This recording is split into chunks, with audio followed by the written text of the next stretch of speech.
বাংলাদেশের রাজনীতিতে এখন সবচেয়ে বড় আর সত্যি বলতে সবচেয়ে কৌতূহলোদ্দীপক প্রশ্নটি হল আমাদের পরবর্তী রাষ্ট্রপতি কে হচ্ছেন।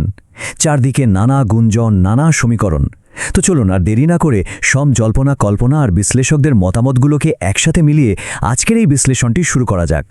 দেশের সর্বোচ্চ সাংবিধানিক এই পদে কে বসতে যাচ্ছেন তা নিয়ে এখন রাজনৈতিক অঙ্গন থেকে শুরু করে পাড়ার চায়ের দোকান পর্যন্ত সব জায়গাতেই তুমুল আলোচনা। বলতে গেলে একটা রীতিমতো রাজনৈতিক উৎসবের আমেজ চলছে, তাই না? হঠাৎ করে তৈরি হওয়া এই শূন্যস্থান পূরণে শেষ পর্যন্ত কার নাম চূড়ান্ত হতে পারে, কে নিচ্ছেন রাষ্ট্রের এই অত্যন্ত সম্মানজনক দায়িত্বভার, সেটাই এখন সবচেয়ে বড় প্রশ্ন। এই পুরো বিষয়টা পরিষ্কারভাবে বুঝতে আমরা কয়েকটি ধাপে এগোব। প্রথমে দেখব বর্তমান আলোচনার কেন্দ্রবিন্দু, এরপর গুঞ্জনে থাকা প্রোফাইলগুলো, বৈশ্বিক বনাম অভ্যন্তরীণ ভাবমূর্তির একটা দারুণ দ্বন্দ্ব, এর পেছনের গভীর রাজনৈতিক বার্তা এবং সবশেষে সাংবিধানিক প্রক্রিয়া। তো চলুন প্রথমেই নজর দেয়া যাক আমাদের বর্তমান আলোচনার একদম কেন্দ্রবিন্দুতে। দেখুন, রাষ্ট্রপতি পদটি কিন্তু শুধুই একটি আলংকারিক বা নাম সর্বস্ব পদ নয়, এটি রাষ্ট্রের অত্যন্ত মর্যাদাপূর্ণ একটি সাংবিধানিক দায়িত্ব। এই পদে এমন একজন ব্যক্তিকে প্রয়োজন যিনি দেশের মানুষের কাছে যেমন গ্রহণযোগ্য হবেন, ঠিক তেমনি আন্তর্জাতিক পরিমণ্ডলেও যার একটি খুব শক্তিশালী ইতিবাচক ভাবমূর্তি থাকবে। আর ঠিক এই ব্যালেন্সটা রক্ষা করতে গিয়েই হিসেব নিকাশ এত জটিল আকার ধারণ করেছে। এবার চলুন দ্বিতীয় ধাপে দেখি সম্ভাব্য প্রার্থী হিসাবে কাদের নাম বা কাদের প্রোফাইল গুঞ্জনের তালিকায় সবচেয়ে বেশি ঘুরপাক খাচ্ছে।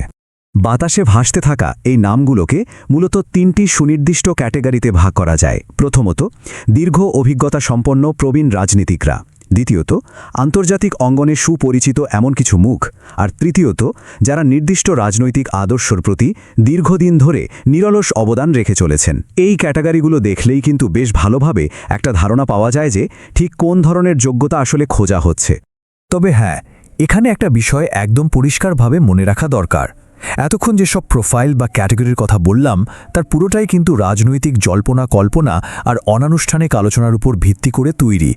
এখানে কোনো ব্যক্তিবিশেষের নাম নিশ্চিত করা হচ্ছে না, বরং রাজনৈতিক মহলে কি ভাবা হচ্ছে তার একটা বিষয়ভিত্তিক বিশ্লেষণ দাঁড় করানোর চেষ্টা করা হচ্ছে মাত্র। আর এখান থেকেই চলে আসছে আমাদের তৃতীয় ধাপের সবচেয়ে আকর্ষণীয় বিতর্কটি, বৈশ্বিক ভাবমূর্তি বনাম অভ্যন্তরীণ বাস্তবতার এক দারুণ আদর্শিক দ্বন্দ্ব। রাজনৈতিক বিশ্লেষকদের মধ্যে এই নিয়ে মতাদর্শের একদম পরিষ্কার দুটো ভাগ তৈরি হয়েছে। একদিকে রয়েছে ক্যাম্প এ, যারা মনে করেন নতুন রাষ্ট্রপতির ক্ষেত্রে আন্তর্জাতিক ও কূটনৈতিক ভাবমূর্তিকে সর্বোচ্চ অগ্রাধিকার দেওয়া উচিত। অন্যদিকে ক্যাম্প বি খুব জোরালোভাবে বিশ্বাস করে যে আন্তর্জাতিক পরিচয়ের চেয়ে দেশের অভ্যন্তরীণ রাজনৈতিক বাস্তবতা আর সাংবিধানিক ভারসাম্য বজায় রাখাটা এখন অনেক বেশি জরুরি। যারা বৈশ্বিক ভাবমূর্তির পক্ষে যুক্তি দিচ্ছেন তাদের পয়েন্টটা বেশ ইন্টারেস্টিং। তাদের মতে আন্তর্জাতিকভাবে সুপরিচিত কেউ এই পদে বসলে বিদেশি কূটনীতিক যোগাযোগ অনেকটাই সহজ হয়ে যায়। এটি বহির্বিশ্বে দেশের সম্পর্কে একটি অত্যন্ত ইতিবাচক বার্তা দেয় এবং বৈশ্বিক পরিমণ্ডলে রাষ্ট্রের অবস্থানকে আরও সুদৃঢ় করে। বর্তমান বৈশ্বিক বাস্তবতায় এই আন্তর্জাতিক সমর্থনটা ধরে রাখা যে কতটা জরুরি তা তো আমরা সবাই জানি। কিন্তু অন্যদিকে যারা অভ্যন্তরীণ বাস্তবতাকে গুরুত্ব দিচ্ছেন তাদের যুক্তিও কিন্তু কোনো অংশ কম শক্তিশালী নয়। তাদের মতে একজন অভিজ্ঞ দেশীয় রাজনীতিক ভেতরের সকল পক্ষের কাছে অনেক বেশি গ্রহণযোগ্য হবেন। এই যে আমাদের জটিল সাংবিধানিক ভারসাম্য রক্ষা করা এবং অস্থির রাজনৈতিক সমীকরণ সামাল দেওয়া, এসবের জন্য মাঠের রাজনীতির অভিজ্ঞতা থাকাটা একেবারেই অপরিহার্য। মানে শুধু বাইরের চকচকে ভাবমূর্তি থাকলেই হবে না, ঘরের ভেতরের ভিত্তি মজবুত রাখাও সমান গুরুত্বপূর্ণ। চতুর্থ ধাপে আমরা একটু গভীরে যাব। দেখব এই পুরো প্রক্রিয়ার আড়ালে আসলে কী ধরনের দীর্ঘমেয়াদী রাজনৈতিক বার্তা লুকিয়ে আছে। এই নির্বাচনের প্রভাব কিন্তু রাষ্ট্রের প্রতিটি স্তরেই পড়তে যাচ্ছে। যেমন ধরুন, জাতীয় ঐক্যের দিক থেকে এটি অন্তর্ভুক্তি এবং সহযোগিতার একটা বড় বার্তা দেয়। আবার দলীয় কৌশলের দিক চিন্তা করলে এটি ভবিষ্যৎ রাজনৈতিক পরিকল্পনার একটা স্পষ্ট ইঙ্গিত দেয়। এবং সর্বোপরি রাষ্ট্র পরিচালনার প্রতীক হিসেবে এটি ভবিষ্যতে যাত্রাপথটাও নির্ধারণ করে দেয়। এক্ষেত্রে রাজনৈতিক বিশ্লেষকরা একটি বিষয়ের উপর ভীষণ জোর দিচ্ছেন। যে কোনো দেশের গণতান্ত্রিক স্থিতিশীলতা আসলে নির্ভর করে রাজনৈতিক দলগুলোর পারস্পরিক আস্থা এবং প্রতিশ্রুতির উপর। রাষ্ট্রপতি নির্বাচনের মতো এত বড় একটা সিদ্ধান্তে যদি এই প্রতিশ্রুতিগুলোর সঠিক প্রতিফলন ঘটে, তবে তা দীর্ঘমেয়াদী রাজনৈতিক স্থিতিশীলতা নিশ্চিত করতে দারুণ একটা গেম চেঞ্জার হিসেবে কাজ করতে পারে। এবার চলুন চলে যাই আমাদের পঞ্চম এবং চূড়ান্ত ধাপে, যেখানে আমরা কথা বলবো সাংবিধানিক প্রক্রিয়া এবং আনুষ্ঠানিক ঘোষণার অপেক্ষার বিষয়টি নিয়ে। সামাজিক যোগাযোগ মাধ্যম এখন এই বিষয় নিয়ে আগ্রহ, উত্তেজনা আর নানা তত্ত্বে একদম সরগরম হয়ে আছে, কিন্তু দিন শেষে যাচাইকৃত তথ্য এবং আনুষ্ঠানিক প্রক্রিয়ায় সবকিছুর ঊর্ধ্বে।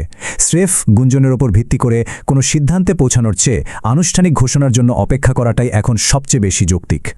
তাহলে সামনের পথটা আসলে কেমন? মূলত 3টি ধাপ। প্রথমত, সংবিধান অনুযায়ী নির্দিষ্ট আইনি প্রক্রিয়া সম্পন্ন করতে হবে। এরপর রাজনৈতিক দলগুলোর মধ্যে একটি মতৈক্যে বা ঐক্যমত্যে পৌঁছতে হবে। আর একদম শেষে আসবে সেই কাঙ্ক্ষিত আনুষ্ঠানিক ঘোষণা। এই মতৈক্য প্রতিষ্ঠিত হওয়ার পরই কেবল নিশ্চিতভাবে জানা যাবে কে হচ্ছেন দেশের পরবর্তী অভিভাবক। বিশ্লেষকদের একটি কথা এখানে না বললেই নয়, রাষ্ট্রের সর্বোচ্চ পদে যিনিই আসুন না কেন, কিছু সুনির্দিষ্ট নীতি হওয়া উচিত তার কাজের মূল ভিত্তি। সংবিধানের প্রতি সর্বোচ্চ শ্রদ্ধা, গণতান্ত্রিক দায়বদ্ধতা এবং জাতীয় স্বার্থকে অগ্রাধিকার দেওয়া, এগুলো শুধু বইয়ের কথা নয়, বরং গণতান্ত্রিক রাষ্ট্র পরিচালনার একদম মূল স্তম্ভ। পরিশেষে একটি অত্যন্ত চিন্তার খোরাক জোগানো প্রশ্ন দিয়ে আজকের এই বিশ্লেষণ শেষ করব।